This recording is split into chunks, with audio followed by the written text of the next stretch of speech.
Good morning, good morning, good morning, my brothers and sisters. Good morning, and welcome back to another Good Morning Grief devotion. It's your boy, Pastor Corey Allen Duncan Sr. So happy and excited to have this wonderful opportunity to lead you today in a very special way in today's Good Morning Grief devotion. This is the daily grief devotion that is strategically designed to help you to navigate through your grief one day at a time. What is grief? I'm so glad you asked. Grief, my brothers and sisters, it is the natural, normal, and necessary response to loss, change, and transition that results in the expressions of feelings and emotions. That grief is what you feel on the inside. Mourning is how you reveal it on the outside. Therefore, we don't suppress it, but we express it. We don't ignore it, but we explore it. We don't conceal it, but we reveal it. We won't lock it up, but we let it out. And that's why we shout good morning, because morning is a good thing. And I thank you for being with us on today. So we lead you in a very special way in today's Good Morning Grief devotion. Today, my brothers and sisters, is a wrong devotion. Maybe if I upload the slides to the right one, we can have success. Today is day 88. We're going to get this thing straight. We're going to talk about don't delay your healing.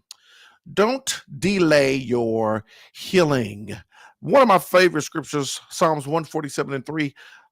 He heals the brokenhearted and binds up their wounds. He heals the brokenhearted and binds up their wounds. Grief is hard, and sometimes the easiest response is to ignore it. Sometimes the easiest response is to stay busy, bury the pain, or pretend you're fine, right? That's what we do. We ignore it, we bury the pain, or we pretend that we're fine. But grief doesn't disappear when you avoid it. It waits. I think we talked a little bit about this before. Grief says, I'll wait. It doesn't disappear, it doesn't go away, it doesn't dissolve, it doesn't magically just and floof into the air. No, grief says, I'll wait. If you suppress me, I'll wait. If you ignore me, I'll wait. If you put me off, guess what? I'll wait. And I'll wait a mighty long time. Ignoring grief may feel like a way to protect yourself from the pain, but in reality, it only delays the healing your heart desperately needs. You're not protecting yourself from the pain, you are delaying your healing. You're not protecting yourself from the pain. You are, in fact, you are indeed delaying your healing.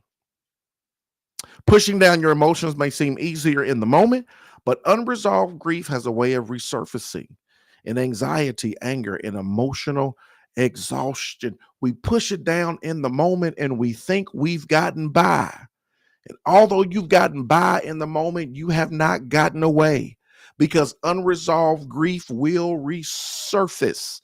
It will ooze out. It will come out one way or another, whether through anxiety, through anger, or even emotional exhaustion.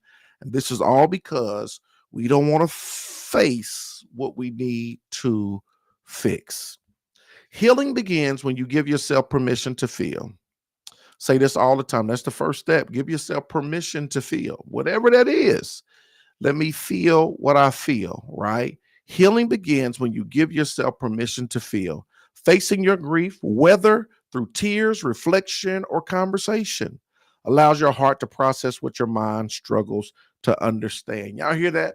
I'm going to face my grief, whether it's through tears, whether it's through reflection, whether it's through conversation. I am going to face it, because when I do that, through the tears, through the reflection, through the conversation, it allows me my heart the opportunity to process what my mind is struggling to understand. Then when you bring your pain into the light, you invite God's comfort to meet you there. Bring that pain into the light. That's the only way God's comfort is going to meet you and greet you and help you to navigate through what you're going through. You don't have to confront it all at once, but don't push it away indefinitely. Grief isn't your enemy, it's part of the path towards healing. It's a lot for you to deal with, it's a lot for you to take in. You don't have to confront it all at once, right? You don't got to confront it all at once, but don't push it away indefinitely. That's what you don't want to do. You might not tackle the task all at once, but at the same time, don't push it away indefinitely. Grief isn't your enemy, it's a path toward your healing. Here's your practical application, y'all. If you've been avoiding your grief, take a small step today to face it. Write down what you're feeling, talk to someone you trust, spend time in prayer Trust that God is not only aware of your pain, He's ready to walk with you through it. If you have been avoiding your grief, take a small step today to face it. Even if you faced it in the past, but then all of a sudden you went through a season of avoiding it. No, take a step today to face it. Write down what you're feeling, talk to someone you trust, spend time in prayer. Trust God is not only aware of your pain, He's ready to walk with you through it. Today, my brothers and sisters, is day 88. Told you we was gonna get this thing straight. Don't delay your healing. That's my word to you on today. Don't delay your healing. Give yourself permission to feel. Don't avoid it. It's going to show up and resurface in different ways. Don't delay your healing. It's your boy, Pastor Corey Allen. I can sing. I love y'all with the love of the Lord. I appreciate y'all. Hope and pray y'all have a sensational Saturday. We out. Don't delay your healing. Let's go.